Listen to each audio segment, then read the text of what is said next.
अस्सलाम वालेकुम मोहतरम नाज़रीन और सामीन, कैसे हैं आप? उम्मीद करता हूँ आप सब खैरियत से होंगे। हम अपने YouTube channel Islamic question and answer में आपको खुशामदीद कहते हैं। आज का हमारा सवाल है जो कि हम डॉक्टर फैज सैयद की ज़ुबानी सुनेंगे, वो है कि क्या उल्टा लेट कर सोना सही है या नहीं सही। तो चलिए आगे बढ़ते हैं और बगैर टाइम वेस्ट किए वीडियो शुरू करते हैं। सीधे जाने में आप सोते थे, नबी अकरम सल्लल्लाहु अलैहि वसल्लम यहाँ से शुरुआत करते। इसी तरह जो है पेट के बल लेटने से मुमानियत है। सीधा सोइए, बाद में आप ऐसा पीठ के बल सोइए या फिर लेफ्ट सोइए, कोई मसला नहीं। पेट के बल सोने की मुमानियत है। जामे तिरमिज़ी की रिवायत है, अबू हुरैरा रज़ियल्लाहु अन्हु के रावी फरमाते हैं, एक आदमी पेट के बल लेटा हुआ था, सो रहा था। नबी अकरम सल्लल्लाहु अलैहि वसल्लम फरमा रखा, अल्लाह ताला इस अंदाज से लेटने को पसंद नहीं फरमाता। अल्लाह ताला पसंद नहीं फरमाता। अल्लाह को तो पसंदीदा तरीका है कैसा सोना? स्टमक के बल, पेट के बल सोना। और साइंटिफिक इसके बहुत सारे नुकसान भी है, चूँकि पेट के आज़ा प्रेशर बर्दाश्त नहीं कर सकते। आपको इधर हड्डी है और पीठ पे पूरी हड्डी याद रखिए। लेकिन ये जो हिस्सा है, जनरली हर आदमी का पेट उसके सीने जैसा फ्लैट नहीं होता है, कुछ ना कुछ टमी जैसा होता है, ये नेचुरल है वो।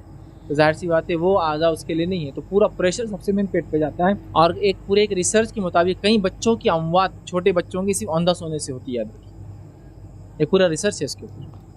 बच्चों को अंधा सुलाना पड़ता है, मैं भी जानता हूँ। उनको गैसेस वगैरह होती छोटे बच्चों को, तो उनको ताकत लगाना निकालने का आइडिया नहीं होता है, तो उसका तरीका डॉक्टर क्या बोलता है, उसकी गर्दन नीचे रख के यूँ कर देना, पीठ को ऊपर कर देना उसकी, ऐसे। तो देखिए आप थोड़ी देर वैसा लेटेंगे, उसकी गैसेस वो साफ़ हो जाती है। लेकिन उसको छोड़ नहीं देना है वैसा सोने के लिए। बहुत सी वालिदैन छोड़ देते हैं और मौत की वजह बना, याद रखिए। इस पर पूरी रिसर्च है, अगर आप नेट पर उसको सर्च कर सकते हैं। तो बहरहाल औंधा सोना अल्लाह को नापसंदीदा अमल है। इसी तरह इब्न माजा की एक रिवायत है, नबी अकरम सल्लल्लाहु अलैहि वसल्लम ने देखा एक सहाबी रसूल सो रहे हैं पेट के बल। पीठ के बल चित सो सकता है, पेट के बल औंधा सो रहे हैं। नबी अकरम सल्लल्लाहु अलैहि वसल्लम ने अपने कदम मुबारक से उनको धक्का दिया और कहा उठो। और उठने के बाद फरमाया, तुम्हें क्या हो गया है कि इस अंदाज से सो रहे हो? तुम नहीं जानते कि अल्लाह रब्बुल इज़्ज़त को सोने का ये तरीक़ा बिल्कुल पसंद नहीं है। और उनको उठा के सीधा सुलाया। मतलब वो सो रहे थे, उनको उठाया तो उठ के आँख में लेकर अल्लाह के रसूल क्या होता है, क्या पता नहीं तुमको अल्लाह को पसंद नहीं तरीका? तो पता चला अगर बच्चे सो रहे अंधे तो आपने क्या करना, मामूल में उठा के सीधा कर देना।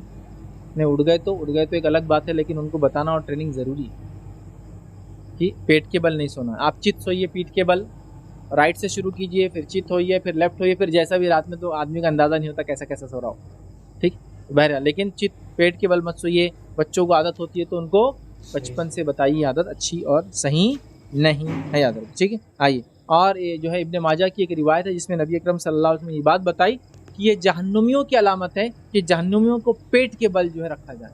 इस वजह से अल्लाह को ये पसंद है, और अल्लाह को जो चीज़ पसंद नहीं है वो जहन्नुमियों के साथ करने वाला है, और वो उनको पेट के बल सुनाने वाला है।